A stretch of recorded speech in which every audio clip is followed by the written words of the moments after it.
Vous avez entre vos mains l'adresse aux travailleurs et à la jeunesse adoptée par le Congrès.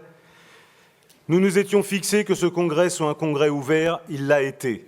Dans les congrès départementaux qui ont précédé, 243 militants ouvriers de toutes tendances, militants syndicaux, militants membres ou proches du Parti communiste, du Parti de gauche, du PS, parfois d'autres partis, sont venus dans nos congrès.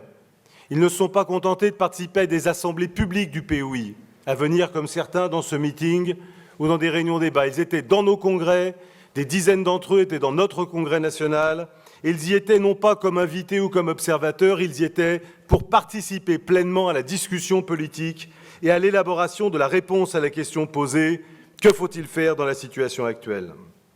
Ces camarades ont pris la parole et au-delà des différences, des nuances et des raisons qui font qu'ils ne sont pas membres du POI, il y a un élément commun qui les rassemblait avec l'ensemble des délégués au Congrès.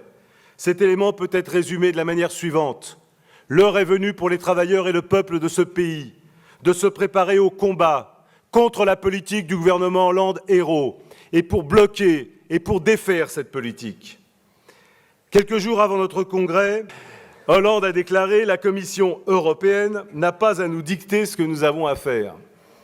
Camarade, la belle affaire. C'est vrai qu'elle ne l'a pas dicté puisque, sans qu'on le lui demande, Hollande fait tout ce qu'il a à faire. D'ailleurs, il a ajouté « La Commission européenne a simplement à dire que la France doit rétablir ses comptes publics. » Simplement. Et Hollande ajoute « Ce qui est vrai, c'est que sur les retraites, une discussion s'engagera avec les partenaires sociaux, avec justice, responsabilité et volonté d'en terminer avec les déficits. » Là, camarades, c'est une conception très éloignée de la démocratie. Hollande va discuter avec les partenaires sociaux, donc avec les organisations syndicales. Le sujet s'appelle les retraites. Et l'exercice imposé, c'est qu'il y a des déficits et qu'il faut en terminer avec. Une fois que vous avez posé ça, vous donnez le choix aux organisations syndicales. Est-ce que vous êtes d'accord pour repousser l'âge de départ légal en retraite? Ou bien préférez-vous augmenter le nombre de trimestres qu'il faut cotiser pour partir en retraite à taux plein, à moins que vous soyez plutôt favorable à remettre en cause les régimes spéciaux ou les régimes particuliers ou les privilèges incroyables accordés aux femmes en matière de retraite. Peut-être êtes-vous davantage favorable à augmenter les cotisations pour les régimes de retraite ou à réduire les pensions des retraités. Peut-être même êtes-vous favorable à l'ensemble de ces mesures dans un équilibre qu'il revient de trouver. Camarades, convoquer les organisations syndicales à une conférence sociale dont le thème est ce que je viens d'indiquer, plus quelques autres sujets du même type, ça n'a rien à voir avec la libre négociation propre à une démocratie. Cela porte un nom, c'est une tentative d'imposer un régime corporatiste dans lequel les organisations syndicales auraient comme seule vocation de mettre en musique et de traduire en actes les injonctions de l'Union européenne, du gouvernement et de la classe capitaliste. Or, précisément, c'est un élément que nous avons largement discuté dans notre congrès. Est-ce une exagération que de dire qu'un danger, qu'une menace corporatiste pèse sur ce pays? Est-ce une exagération de notre part? Il y a cette conférence sociale convoquée les 20 et 21 juin. Elle sera ouverte par Hollande en personne, elle sera conclue par Hollande en personne. À l'issue de cette conférence, le 21 juin, Hollande indiquera la marche à suivre pour les 3 mois qui suivent. Et, a-t-il indiqué, au plus tard, le 21 septembre, la réforme des retraites sera présentée. Et il ajoute, Hollande, que bien sûr, lui, il est favorable à ce que le dialogue social amène toutes les organisations syndicales à remettre en cause en même temps les acquis ouvriers. Il donne en exemple l'usine Bosch, dans laquelle toutes les organisations syndicales ont signé un accord de flexi-sécurité. Mais il est magnanime. Il accepte que dans la marche au corporatisme, il y ait des différences de degrés.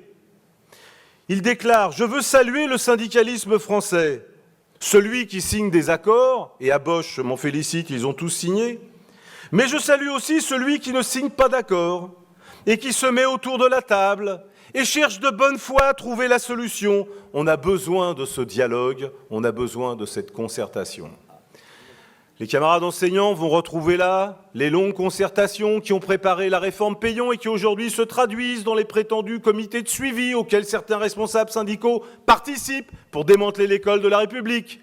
D'autres camarades retrouveront ici les prétendues négociations de compétitivité, d'accords de productivité auxquels les syndicats sont confiés. C'est un système qu'on cherche à mettre en place. Ce système est un système politique. C'est un système contraire à la démocratie. Et à partir de là, une ligne de démarcation, une ligne de délimitation tend à se dessiner dans ce pays. Elle a été au cœur de la discussion de notre Congrès. Ce n'est pas une ligne de délimitation entre ceux qui sont au POI et ceux qui n'y sont pas. C'est une ligne de démarcation, une ligne de délimitation entre, d'un côté, l'acceptation du corporatisme, l'accompagnement des contre-réformes, c'est-à-dire en réalité l'intégration des organisations ouvrières au démantèlement de tout ce qui a été arraché par la lutte de classe, ou bien, d'un autre côté, la résistance, l'indépendance du mouvement ouvrier, l'action concertée de travailleurs et de militants de toute tendance pour préserver l'indépendance des organisations ouvrières. Et ce qui est ressorti de la discussion de notre Congrès, c'est la compréhension de ce que l'aspiration à résister, le mouvement de résistance concret, l'aspiration à préserver l'indépendance du mouvement ouvrier, ces aspirations sont majoritaires dans ce pays, même si elles se heurtent à de nombreux obstacles. Et que par conséquent, l'ouverture du 4e congrès, le regroupement qui commence à s'opérer avec des militants et des travailleurs de toute tendance, a pour vocation de s'élargir, avec comme objectif d'aider au déferlement des luttes de classe les plus puissantes, qui mettront en échec le gouvernement Hollande-Ayrault, qui mettront en échec les plans de la Troïka et qui permettront de défaire le corporatisme et par ce biais-là de préserver la démocratie. Dans notre congrès, nous avons été les uns et les autres saisis non seulement des prises de parole de nombreux camarades qui n'étaient pas membres du Parti ouvrier indépendant et qui convergeaient avec nous sur cette recherche, mais c'est vrai, nous avons été saisis des interventions des camarades maires et des camarades élus, y compris, je pense, à ce premier adjoint au maire d'une grande ville de la région parisienne, membre du Parti socialiste, et qui a eu cette formule « J'ai été élu sur une liste d'un maire socialiste, mais mon mandat, je le tiens de la population, je dois des comptes à la population, et mon mandat, ça n'est pas d'appliquer la politique du gouvernement Hollande-Ayrault. » Nous avons été saisis, c'est vrai, de ces camarades paysans, dont certains non membres de notre parti, et qui sont venus dire les paysans dans leur combat pour la vie, pour la survie, pour ne pas disparaître de la surface de ce pays, ne peuvent le faire que dans une alliance étroite avec la classe ouvrière, dans un combat commun pour garantir le revenu du paysan dans le même mouvement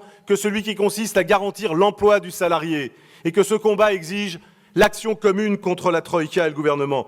Nous avons été saisis dans notre congrès du nombre de délégués qui ont exprimé non seulement l'angoisse de la jeunesse, mais d'une certaine manière, qui ont formulé un grief à l'égard du Parti ouvrier indépendant, d'intégrer insuffisamment la réponse aux aspirations de la jeunesse dans son activité. Ces jeunes camarades sont venus nous dire, et je cite l'une d'elles, « Faites-nous confiance.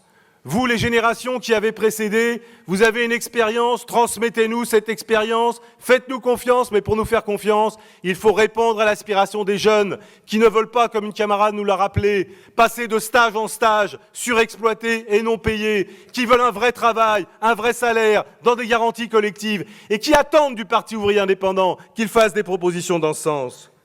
Nous avons été saisis dans ce congrès d'un nombre très impressionnant d'interventions de camarades institutrices et instituteurs, porteurs de la bagarre contre la réforme Peillon, engagés aujourd'hui encore dans la bagarre contre la mise en place du décret sur les rythmes scolaires. Nous avons été bien sûr saisis par le grand nombre de camarades, engagés pied à pied dans les confédérations syndicales, dans le combat contre tout ce qui cherche à les entraîner sur le plan de l'accompagnement, dans le combat pour préserver l'indépendance des syndicats, et qui ont fait état que certes il y a les obstacles, certes il y a les dirigeants qui sont d'une certaine manière presque aspirés comme aimantés vers les conférences sociales et les comités de suivi, mais il y a la résistance à tous les niveaux des cadres et des délégués qui font que le sort des organisations ouvrières, je ne parle pas ici de la CFDT qui a signé un programme commun avec le MEDEF de 165 pages proposant un ordre corporatiste complet dans ce pays, mais qui fait que le sort des confédérations syndicales est loin d'être scellé et que nous avons le devoir d'être partie prenante avec les militants ouvriers de toute tendance de ce combat de défense des organisations. Camarades, ce qui sort de ce congrès, c'est une évidence, c'est que nous allons vers les plus grands combats, vers les plus grands chocs dans ce pays. Quand, comment, sous quelle forme, il ne nous revient pas de le déterminer. Nous revendiquons simplement pour le Parti ouvrier indépendant de contribuer à proposer un cap, une direction. Nous revendiquons simplement pour le Parti ouvrier indépendant qu'il puisse constituer un point d'appui, et ce point d'appui est rendu possible par l'indépendance du parti. Une indépendance totale vis-à-vis de ce gouvernement, une indépendance totale vis-à-vis de toutes les diverses variantes de réforme des retraites dans lesquelles on cherche à entraîner le mouvement ouvrier. Une indépendance totale qui repose sur le fait, et nous l'affirmons dans l'adresse, qu'aucune illusion n'est possible sur le fait que l'Union européenne constituerait un cadre dans lequel il serait possible de répondre aux besoins des peuples. Aucune illusion possible sur une quelconque réorientation de la Banque centrale européenne. Mais aucune illusion non plus possible sur le fait que cette Assemblée nationale de la Ve République puisse être de quelque manière que ce soit, par le biais d'amendements, par le biais de pression, un cadre dans lequel il puisse être faire autre chose que la politique de destruction de l'Union européenne. Nous l'avons constaté, camarades. Nous l'avons constaté. Le Parti socialiste, quelles que soient ses difficultés, quelles que soient ses crises et ses remous internes, et même regardant son aile gauche, finit toujours pour l'heure par apporter son soutien à la politique de destruction du gouvernement Hollande-Hérault. Nous l'avons constaté, nous l'avons discuté fraternellement avec des camarades du Parti communiste ou du Parti de gauche, membres de notre congrès.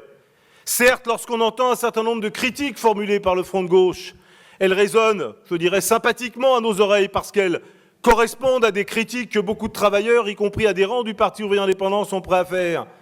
Mais comment comprendre qu'il y ait ces critiques d'un côté et que de l'autre, au Sénat, le 24 mai dernier, comme un seul homme, les sénateurs du Parti communiste français aient voté pour la réforme Peillon, pourtant rejetée par des millions d'enseignants et de parents. Comment comprendre que les députés de ce parti s'apprêtent à faire de même à l'Assemblée nationale dans quelques jours?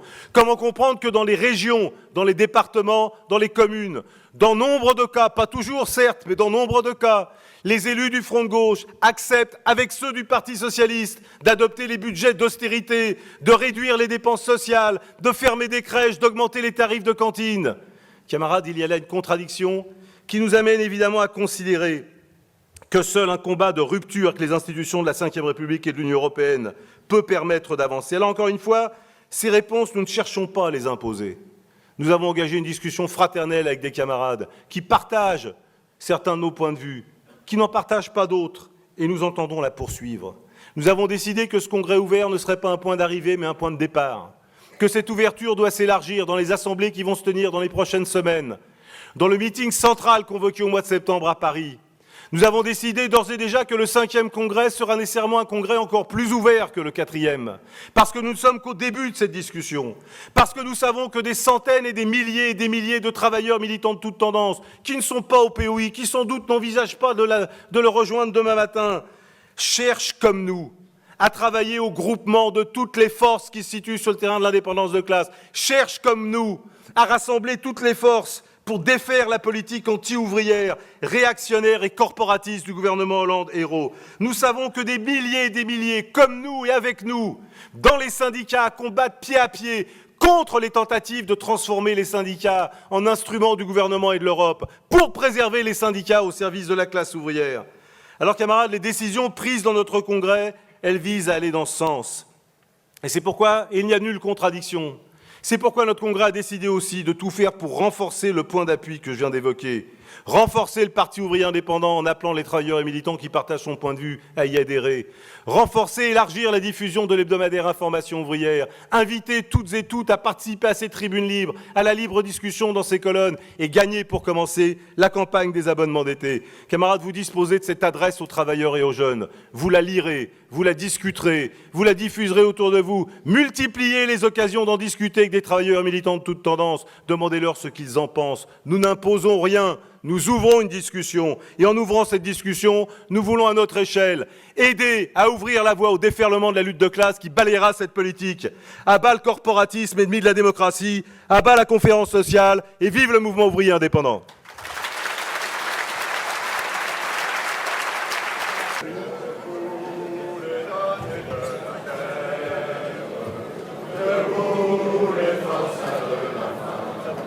Ça s'appelle